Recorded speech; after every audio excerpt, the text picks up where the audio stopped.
Hello, and welcome back to TeaBookClub. As you'll be familiar with by now, every week I do a 5-minute reading. And for our current read, which is Tales of the Tea Trade by Michelle and Rob Comins, I'm doing the readings on a Friday instead of a Monday. It just felt more natural with this book. TeaBookClub is an international community of people around the world who read a book every 2 months, and we have a meetup every month. So at the end of the first month, which is this coming Sunday, we have our social meetup where we meet to share some tea, have a chat, we can talk about the book if we want to, and sometimes, like this Sunday, we have special guests.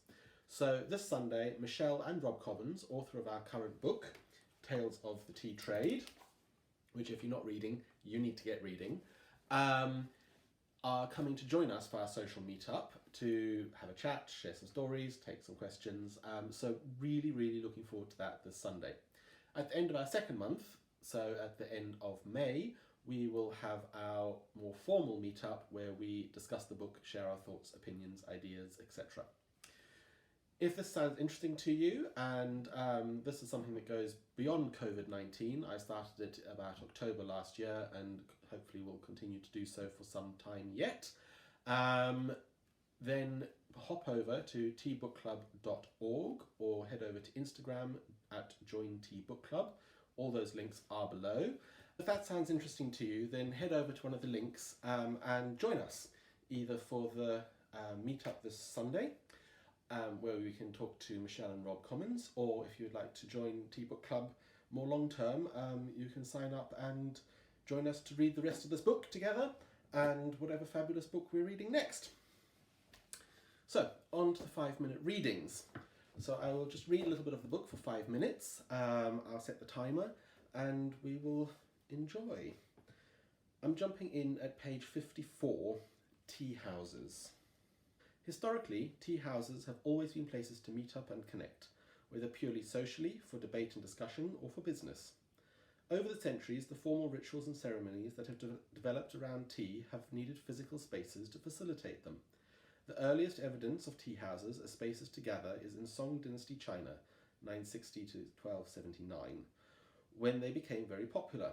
This was taken much further by the Japanese, who created beautiful tea houses surrounded by elaborate gardens where the focus was on spiritual rather than social connection. In Britain, coffee arrived before tea, and the first coffee shops opened in the early 1650s. Tea was served from around 1660. These establishments were frequented by male customers who used them instead of inns to socialise or do business. There were different houses for each profession: politicians, businessmen, or clergy, for example. Intellectual conversation was a common feature, so much so that in 1674 the king's chief minister considered them a hotbed of political intrigue, where opponents would hand out provocative material. He tried to close them down, but the resentment and commercial impact was so high that he decided not to. We at Comins are increasingly interested in tea as a connector of people. The best spaces to enjoy tea are rarely in prime commercial locations. Our fondest tea house memories are of our hosts, the beauty of the experience offered, and the spaces that allowed us to escape and purely appreciate tea. Here are 2 of our favourites. Raised Tea House, Manjing, Yunnan. Michelle. It was late evening. As we walked back through Manjing village after dinner, there was no one to be seen and total silence apart from the odd car and the local wildlife. Down a sidetrack we spotted a lit building against the night sky that looked a little like a bar in an Alpine-style lodge. We decided to investigate. Upstairs on a covered deck was a long table framed by shelves stacked with tea. The table was crowded and the air electric with conversation. Suddenly self-conscious, we were grateful to be ushered in to take a seat. It turned out that this was a guest house, and this tea area, open to all, hosted a random gathering of visitors to the region, most of them strangers travelling here for the tea season. No one was in charge, the role of tea maker passed seamlessly between people, and we were warmly welcomed with bowls of incredible pu'er. Although I could not follow the conversation, through translation it inspired that it was full of politics, arts, travel, and of course tea. I fell in love with that moment. Sorekara Tea House, Kyoto, Japan. Rob. Hidden down a long alleyway behind a traditional Japanese fenced entrance, Sorekara Tea House was a magical discovery that took me a long time to find. The owner was delighted to see me. I think he could scarcely believe I had found him. He and his one customer had just slightly more English than I had Japanese. I took a suggestion from the customer and hoped for the best. An incredible marshmallow-like wagashi sweet was followed by the most perfect bowl of matcha I've ever tasted. We stumbled through a conversation, but the connection had been made. The experience mattered to all of us, despite not having the language to say so. Tea has been doing this for centuries, and that day reminded me how special it can be. The Comins experience. Our tea house began when we bought a house with a shop attached in the small market town of Sturminster, Newton in Dorset. Away from the pressures of modern life, the space had attracted tea lovers from all over the world. As we write, you can also find us in Bath, a larger city but the same concept. You won't find us on the high street, and we are more certain than ever that we don't belong there. Great tea is all about discovery and connection, both at origin and at the point of enjoyment. Comins is all about creating time and space for tea, a modern British tea experience worth venturing off the beaten track for. We believe that great tea, that's 5 minutes but I'll continue. We believe that great tea should be an everyday pleasure, and not just for special occasions or for rarefied elite enjoyment. We aim to present our teas with the same openness, grace and enthusiasm with which they have been shared with us. The design of our tea houses is minimal. Here the tea takes centre stage. During our first trading weeks in Bath, we were told that our interior was too stark, but a few years on, people really enjoy the quiet, contemplative space.